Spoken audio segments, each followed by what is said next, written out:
let's do this. This is podcast episode number 3 of the Deep Rooted Self-Love podcast. And today I just got the inspiration to talk about something that I realized yesterday. So it's actually been like a process, I would say, of realizing this for myself over the past, it started 2 weeks ago and it really became clear, I would say like 2-3 days ago, and then became really, really clear yesterday. And that is, I noticed that everything in my life, everything great in my life that has come to me, whether that be my relationship, my coaching business, me becoming really good as a coach, hypnosis, my self-love journey, the happiness and the self-love that I have for myself, they all came from just following my excitement. And I had this thing, and I said that I was going to share more about my own realizations, my own unblocking processes, because I think that's going to be a really great way of showing other people how to do it for themselves, and also of course showing you guys how we would do it together if we work together. So I basically just gave myself a whole coaching session yesterday. I had this thing that, and I've had this for, I feel like, almost my entire life, this block of feeling like I need to be pushing in order to be pushing. And this is something that I picked up from my mom. I was judged for this as a child a lot, for being like a very comfortable child, and for, you know, just being very comfortable in a lot of ways. And for example, when I came to school, I wouldn't work super hard. Like, I did my A-levels and everything, but I never worked like particularly hard for it. Like, for me, my social life was much more important. Or what else? I wrote like a whole list of things that I went through yesterday, that I worked through. Yeah, so even as a child, for example, my mom would always joke that when I was a baby, I would be really happy with the toy that was right in front of me, instead of wanting like the toy that was further away. And I grew up with a lot of judgment around that, like, oh, you should be like pushing harder, you should be like more on edge all the time, you should be, and so on and so forth. And this is something that has like been following me throughout my life, especially after school and all these things of like, should I just be a person that pushes much harder?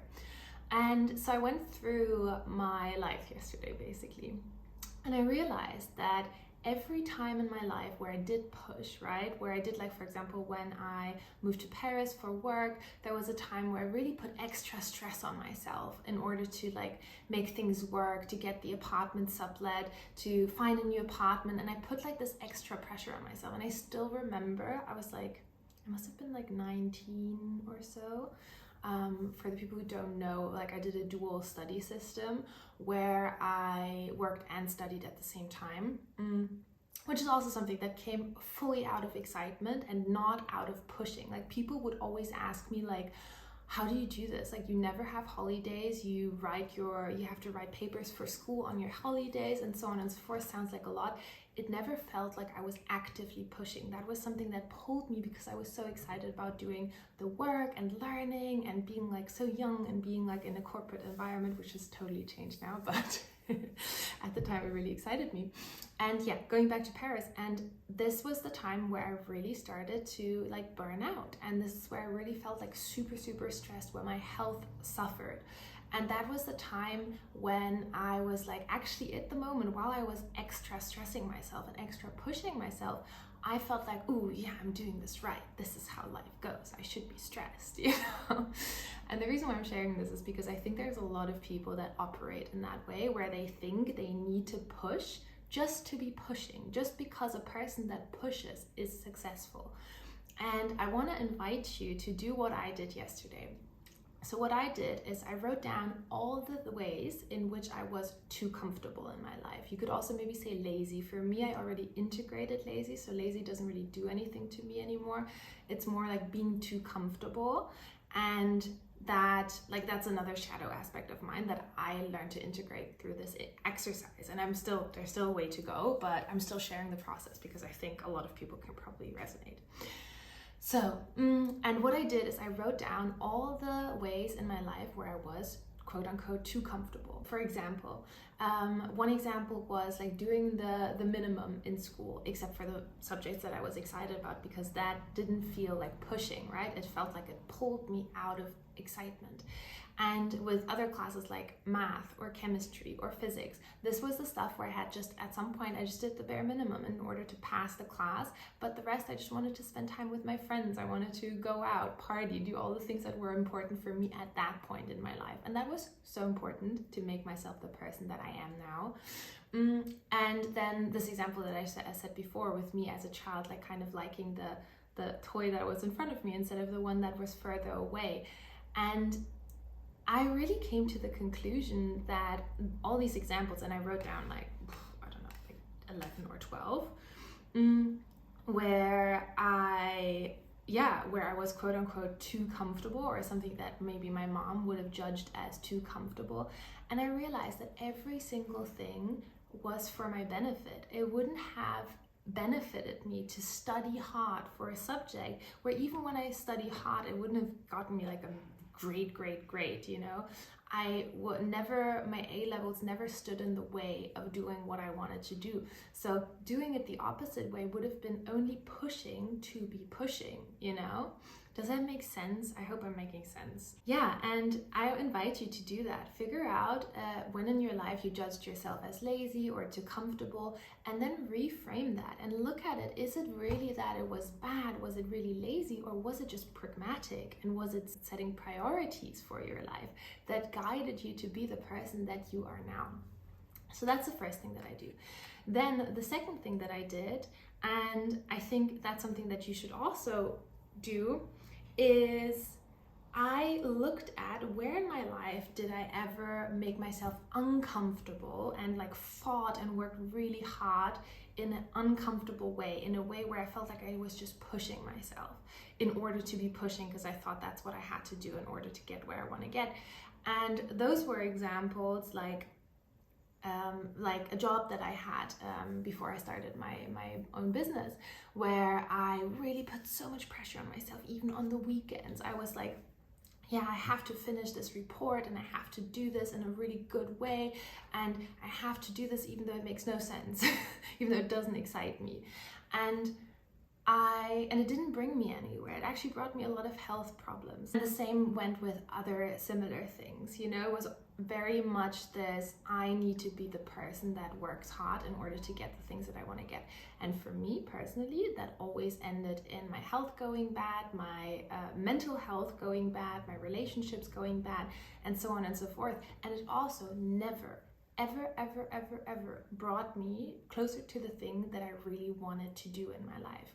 So that job, I quit that job after 1.5 years of working there, because I realized it's completely understimulating me and I'm completely bored. And that was a great decision. I never doubted that decision, because that brought me to where I am now.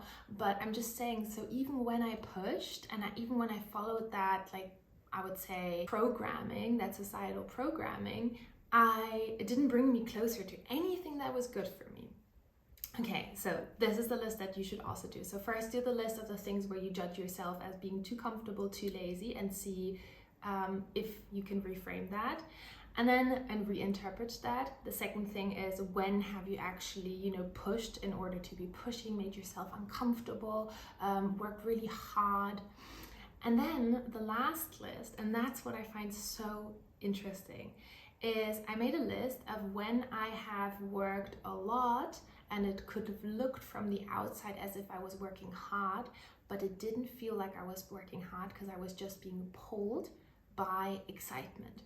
And this is the key thing that I have noticed for myself, that whenever I am excited about it, I can work endlessly without it burning me out.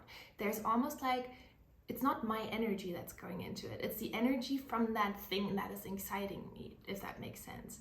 And those were examples, for example, for me to start my hypnosis, to start my hypnotherapy journey, to do hypnosis on myself. It's my self-love journey. It's my relationship. It's everything that I learned about coaching, my coaching course, my coaching training, my hypnotherapy training.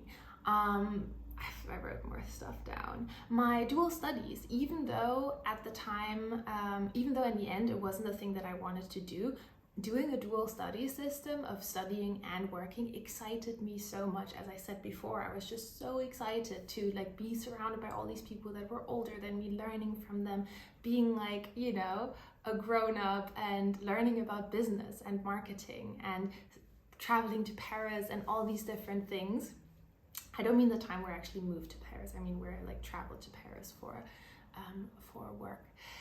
And yeah, and that's where I kind of realized that I need to just follow my excitement. Or another thing that I did is like working while I was in school, I would also work at a burrito shop when I was like really, I think probably from like 16 to 18, 19. And again, it never felt like work. It never felt like pushing, because I was like, yeah, that makes me excited. Not the burritos, but the money that I get out of it and that I can spend straight away on my life and what I want to do. It didn't feel forced. It didn't feel pushing. I didn't do it for anyone else than for me. And I did it for the instant gratification, basically. And this is the realization that I've been having for myself. And this is why I'm going into this month, into the next 30 days, and trying to see how my life will change if I only follow my excitement. Another thing where I also only followed my excitement was the retreat that I did last year. So I had only been teaching as a yoga teacher for 3 months before I decided I wanted to do a yoga retreat. And straight away I found someone who wanted to do it with me. We almost booked the entire yoga retreat out, even though it was our first retreat. It didn't feel like work. We worked a lot, but it didn't feel like work because we were pulled by the excitement. And it wouldn't have worked that way if I had done it to push, and if I had done it to be like, I need to have a yoga retreat in order to call myself a successful yoga teacher. No, I did it because the whole topic of the yoga retreat, the imagination of just sitting there with all the yoga retreat participants and making this such a beautiful experience, working with them on the coaching level as well, excited me so much. So it just came fluidly and it didn't burn me out. Okay, so make these 3 lists and then check for yourself what worked for you. So maybe for you it's different than for me. Maybe for you pushing through is actually what brings you far and what gives you long-term gratification. But I always struggled with, I need to push hard now in order for long-term gratification. But after analyzing my whole life and everything that I've done in my life, I realized that it's not how it works for me. Whenever I push only to push for like late gratification, it doesn't give me late gratification. What gives me late gratification always is following my instant gratification of my excitement. So this month I'm gonna commit to just following my excitement, and maybe you want to do this with me. I would love it if you did it with me, because I just think it's going to be really exciting to figure this out. And of course, I know a lot of people have corporate jobs and stuff, but you can still implement it in the way that you can. Like even if you have a corporate job, maybe there's ways, maybe you can structure your day in the way that you want to structure it, with like doing certain tasks on certain days. And I think especially for women, this is such an important thing of like seeing where you are in your cycle and being like, okay, am I in the more creative part of my cycle? And am I more in the analytical part of my cycle? Am I more in the communication cycle, which is where I'm right now? And figuring that out and like working with the flow in that way. So maybe just in the scope that is possible for you, follow your excitement, and not just in work, right? Even in your free times, because this is the next thing. So you first do the analysis of your past, right?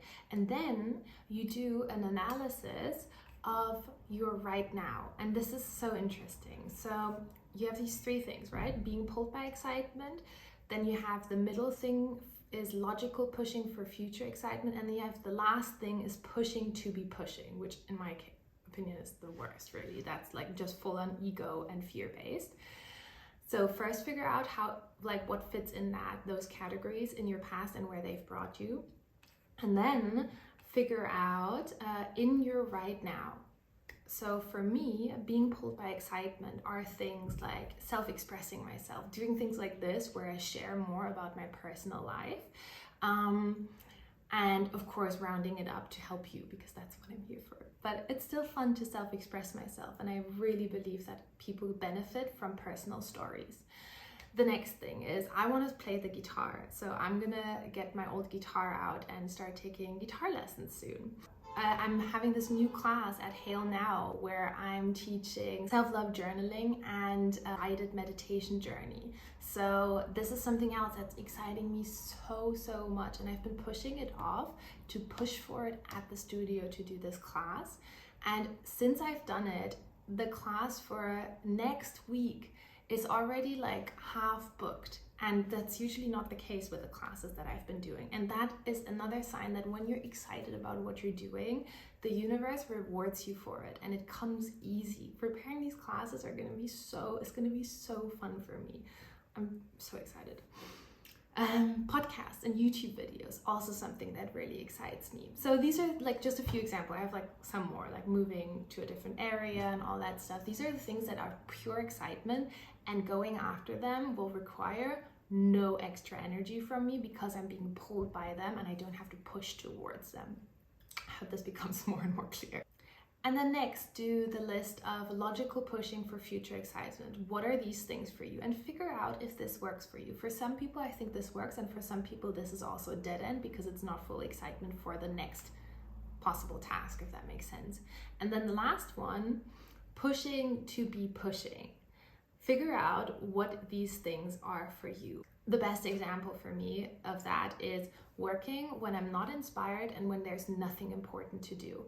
And I think this is such a downfall for so many self-employed people or even when you're employed, like honestly, when you're in home office, if you're not inspired and if you don't have anything important to do, why are you doing it? And I hope no bosses are gonna prosecute me for this, but I think we all know what I mean. And I think when you're self-employed, it's so easy to be like, yeah, there's nothing that inspires me today and there's nothing important that I need to do, right? Like sometimes I need to finish up contracts, write offers, I have to post videos, etc.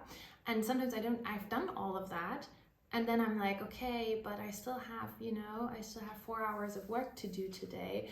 And that for me is going now into the category of pushing to be pushing, because I am not letting myself be guided by inspiration. I'm not letting myself be guided by excitement or the universe.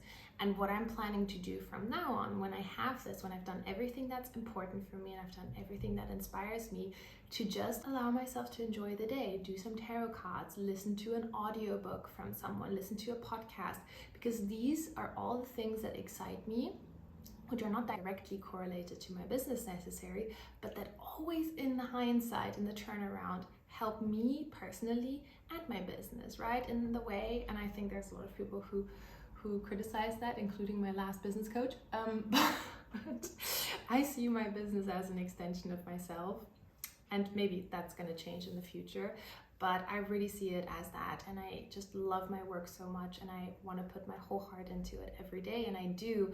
And the days where I don't do it is when I act out of frustration or when I act out of force and pushing to be pushing. All right. To end this has been like a really, just personal sharing, something that I've like realized for myself, but to just end this with like a little bit of an explanation, and this is how I work with a lot of clients, right? Oftentimes we just have these blocks that are like having such a hold on us and having such a impact on us, right? For me, being too comfortable was a shadow, and it controlled me, and it controlled me negatively in the way that I would push myself to burn out, or if I didn't push myself, I would feel bad about not pushing myself. And when you realistically look at it, you can just be like, it makes no sense. Like, this is just a limiting belief that can be dissolved, and you will feel so much freer and happier. On top of that, you can all integrate that with hypnosis, right? Like imagining parents that are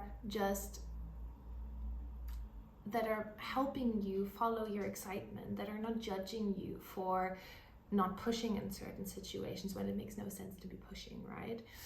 and all of these things. And this is how we heal ourselves, and this is how we come to more self-love, right? And this is why I always say it's always such a journey, self-love. Like, I feel so much more love for myself now than I felt yesterday or the day before yesterday, just because I've integrated that shadow, and I'm like, oh my God, it's amazing the way I live my life. And I'm so proud of my child, like my inner child at like 15, to know what to prioritize for herself instead of just following what society was expecting of herself. And that's what brought her here now to this amazing life that she's leading.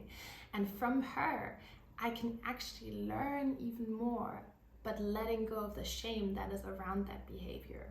All right, guys, I'm gonna close it off here. I hope this helps a lot of you guys, and maybe it helps no one, I don't know, but I think there's gonna be at least one person that is struggling with the same thing that I was struggling with. And yeah, let me know if it was so, and let me know if this helped you in any way, or if there's more questions to it. And yeah, if you want to go deeper, if you want to bring deep-rooted self-love into your life through hypnosis, through shadow work, through coaching, of course, as well, reach out to me or book yourself an alignment call in the link in my bio. I'm super happy to support you on this journey. All right, have a lovely day and speak to you soon.